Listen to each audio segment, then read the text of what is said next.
Hi everyone, delonewolf here. Welcome back to the Sunday recap, my weekly vlog where I talk a little bit about my last week in games. As always, we'll start with some EVE Online, and I would say that I've played around an average amount of EVE Online. I definitely did some more of those rogue swarm nests, which, well, got me a little bit of loot, some of it pretty decent, right? At the end, of course, I didn't need any more of those injectors for a faster skill point training, so I started selling those, still going for 10 million a piece. Considering how quickly you can run one of those rogue drone sites, it's not so bad when you can chain them pretty quickly, which was the case in my experience. There was one available in practically every single system, and most of the times when I finished one, there was one that respawned right away in the same system. So just on four of them, on 4 systems, I could definitely keep chaining those rogue swarm sites without too much trouble. Next to that, I also did a little bit of mining, and I started my preparations for my next stage in industry, because I do want to get ready for moon mining in a 0.5 system, so that's something I'm working on as well. And of course, I kept up with the blueprint copies, which are doing a little bit better. To my surprise, the Tatara blueprint, so for the large refinery, is really not doing well.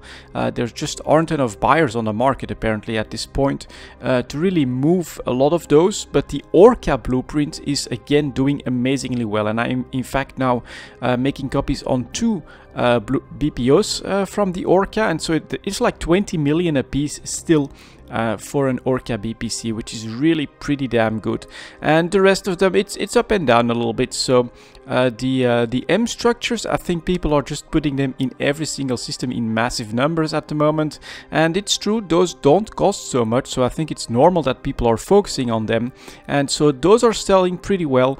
And then from time to time I get a nice wave, I think, when a decently large buyer comes in to look for BPCs for parts of structures, and then stuff gets picked up by like half a dozen a piece right off the bat. So I think I have to go back to Jita 3 or 4 times last week to get new contracts up and running. Of course, I'm still keeping up with PI as well, which at the moment is building up on my planets in detail. And for the rest, I'm eagerly awaiting any news on what CCP has planned, especially around the moon mining coming to wormhole space and 0.5 systems. That is in fact what I'm preparing for at the moment by investing in some PI 4 structures, which at the moment is right back to the normal prices. So you're really not paying a premium anymore if you're making your own structure at this point, and just getting ready for that. Hopefully CCP comes out with more information pretty soon. Next up, of course, we have Heroes of the Storm. I'm still pretty actively playing that. I'm actually enjoying it quite a lot as well. In fact, just yesterday I received a quest to play 8 games, and I managed to finish that in a single day. Although it was, of course, on a Saturday, so I had basically the entire day to do so. Still definitely prefer the specialist playstyles. Zagara and Asmodan are my favorites. I basically discovered a new build for Asmodan, which is heavily focused on the minions themselves on certain maps which are very large, like Volskaya, like Dragon Shrine.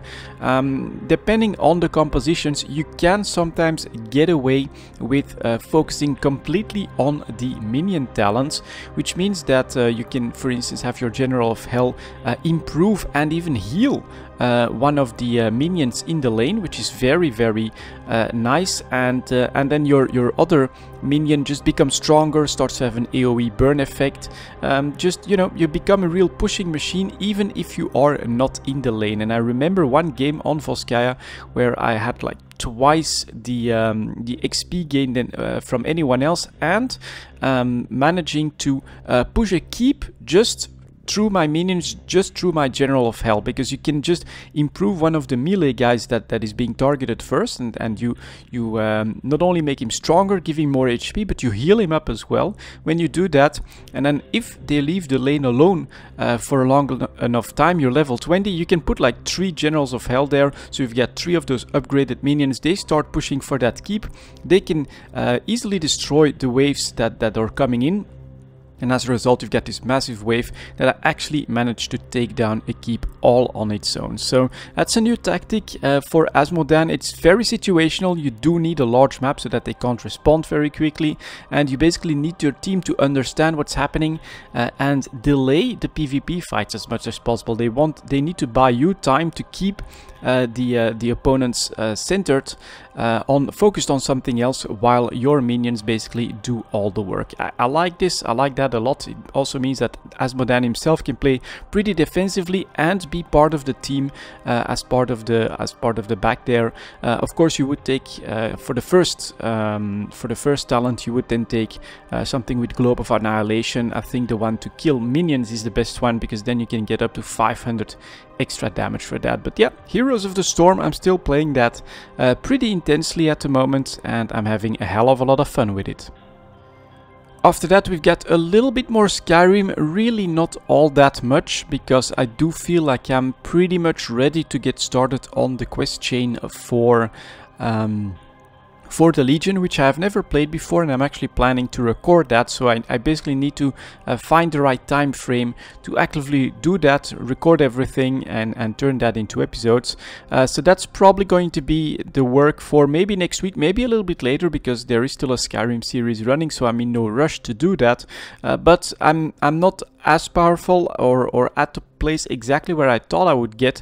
I think I'm at like level 70 conjuration, level 61 heavy armor or something like that. So I am pretty tanky, and I can definitely survive most of the opponents, but I can't summon my entire army, can't have 2 summons up at the same time and things like that. But it's just gonna be a real grind in order to get conjuration to 100, for instance. So that would be a lot of work, and I'm not sure that I still want to spend all those hours just grinding extra stuff out, because I've basically discovered the entire map by now, done a lot of the side quests that I can find there at the moment. And so yeah, I think I'm pretty much ready with my character to get started, to get working for the Imperial Legion, to try and make that into a series, to see if I enjoy the quest. And I'm running with an interesting companion. She dual wields scimitars, and so I've enchanted those. One with extra damage, not too much. I'm not making completely overpowered weapons, so that the action doesn't just end right off the bat, so that we're not completely overpowered. But what I really like is that one of the other scimitars, I put a little bit of lifesteal on that, and then a chance to paralyze the opponent. And that is quite funny when you're up against a stronger opponent. All of a sudden they freeze, then they fall down, they need to get back up. It really buys you a lot of time. And so if you're looking for those NPC on NPC action scenes, I do think that adding a paralyze in there could be pretty cool. So I'm looking forward to doing that. I'm definitely enjoying Skyrim, but I did again put a decent amount of time in this character already, and basically I think I'm ready to start doing what I want to do with him, which is to start working for the Legion. And for the final game, it's gonna be a quick mention, because I've not played it a lot, just a couple of hours to explore it a little bit. But during the winter sale, I did pick up Black Desert Online, 50% off, so just €5 to buy an MMO. And maybe very first impressions from just making a character, jumping into the game, doing like maybe the first 5 or 6 quests or something like that. I am overwhelmed a little bit. It's quite chaotic. There's so much information on the UI. It's really a lot of information that you need to figure out. I see lots of medals as rewards. I think there are different types of currencies. There is of course a cash shop. It feels very grindy already right now. You can see that it is going to be very grindy, but I must say I also find some positive elements. When it comes to Black Desert Online, the combat is definitely action focused, not so much an action bar where you just press a button and then your character does a very specific action, but there's combos, there's lots of movement in there. It's all AoE in a cone ahead of you, so you don't really tap target or anything like that. Very interesting combat mechanics, I think, in Black Desert Online. And from a technical point of view, I think it's an incredible achievement. In no other fantasy MMO do I feel like the world is really a living world there. That is something that I noticed when I'm just walking to another place in order to do like a quick quest there. I mean, I've done almost nothing in Black Desert Online, but I went through like a camp of soldiers, and there was like dozens of soldiers on the screen at all times, all moving, going on patrols, just sitting around. You know, it felt at very close to the right scale. Everyone was doing stuff, and all those NPCs really make that game world feel quite alive. I also had to walk through like an orchard, I think, for fruit or something like that, and it was massive compared to what you would have in like a World of Warcraft or in a Guild Wars 2.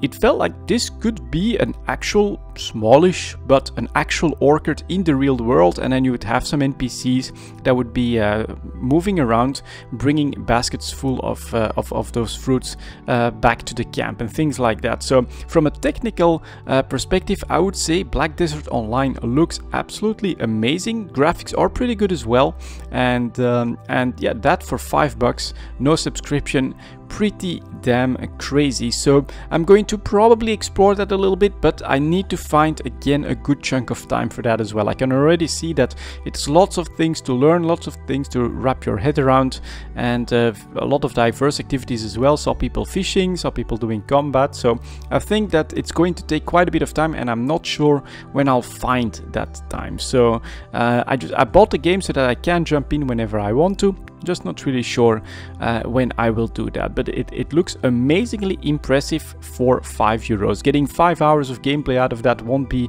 a problem at all. Just experimenting with a couple of classes is going to get you there. I start out with a warrior just so I could check it out, and with the shield I'm hoping that he's tanky enough so that I don't struggle too much even with early content. But yeah, we'll see how that goes as well. That's going to be it for this week, guys. Thank you very much for watching, and I'll see you all next time.